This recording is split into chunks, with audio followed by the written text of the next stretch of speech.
بسم اللہ الرحمن الرحیم۔ آج ہم شروع کرتے ہیں مرقات سبق نمبر 1۔ بسم اللہ الرحمن الرحیم۔ الحمد للہ الذی ابدع الافلاک والارضین والصلاۃ علی من کان نبیا وآدم بین الماء والطین وعلی آلہ واصحابہ اجمعین۔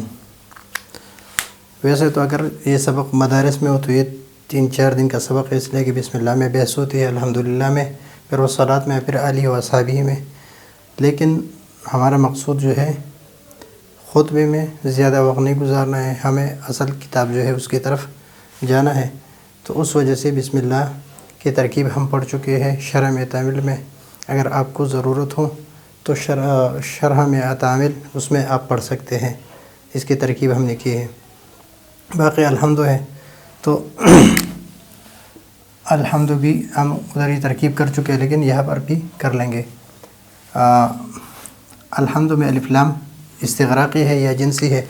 استغراقی اگر ہو یا جنسی ہو، دونوں لحاظ سے استغراقی کی سب سے معنی یہ ہوگا کہ حمد کی جتنی بھی افراد ہے وہ خاص اللہ کے لیے ہے۔ یہاں پر لام اختصاص کے لیے ہے، لام اختصاص کے لیے ہے کہ الحمد کی جتنی بھی افراد ہے یہ الف لام یہ جنسی ہے اور یا استغراقی ہے، یعنی جنس حمد، ماہیت حمد جو حمد ہے وہ خاص اللہ کے لیے ہے، یا حمد کے جتنے افراد ہیں وہ خاص اللہ کے لیے۔ ابدا کہتے ہیں اخراج الشیء من العدم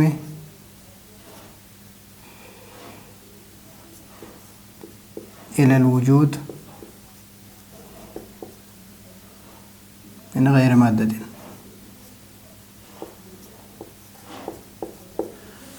کسی چیز کو عدم سے وجود کی طرف لانا، من غیر مادۃ بغیر کسی مادے کے، یہ اصطلاحی معنی ہے، اور اس کا لغوی معنی ہے عدم النظیر، جس کا کوئی اس طریقے سے کوئی چیز بنانا کہ اس کا کوئی مثال ہی نہ ہو۔ افلاک جمع ہے فلک کی، فلک کہتے ہیں آسمانوں کو یا مختلف جو سیاروں کے مدار ہے اس کو، والارضین اور زمین، اس لیے کہ آسمان اور زمینوں کی تعداد زیادہ ہے تو اس لیے جمع کے صیغے لائے۔ تو الحمدللہ الذی ابدع یعنی اخرج الافلاک من العدم الى الوجود من غیر مادۃ والارضین، اور زمین ہے یہ پیدا کی، اور ایسے پیدا کی کہ اس کا کوئی نظیر بھی نہیں لا سکتا، اور جب پیدا کیا تو اس وقت کوئی مادہ ہی نہیں تھا۔ والصلاۃ، صلاۃ کی 3 معنی ہیں۔ ایک اگر اللہ تعالیٰ کی طرف نسبت ہو تو معنی ہے رحمت، اگر فرشتوں کی طرف ہو تو استغفار، اور انسانوں کی طرف ہو تو دعا، اور طیور اور جانداروں کے لیے ہو تو تسبیح و تحلیل،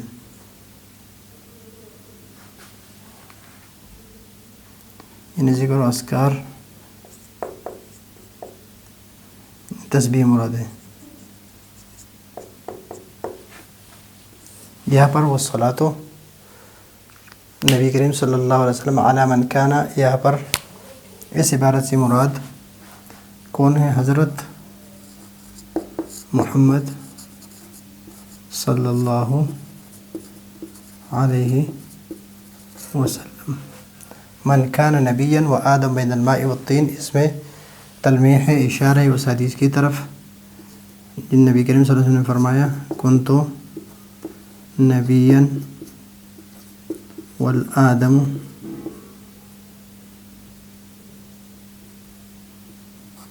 بین جسد والروح، میں اس وقت نبی تھا جب آدم علیہ السلام روح اور جسد کے درمیان تھا، یعنی میں شروع ہی سے نبی تھا، اور دوسرے انبیاء کرام کو جو نبوت ملی ہے، جس طرح جو نبوت ملی ہے وہ میرے بعد ہی ملی ہے دوسرے انبیاء کو، اور سب سے پہلے اس وقت میں نبی تھا کہ آدم علیہ السلام پیدا ہی نہیں ہوئے تھے۔ وعلی آلہ، آل جو ہے یہ اہل، یہ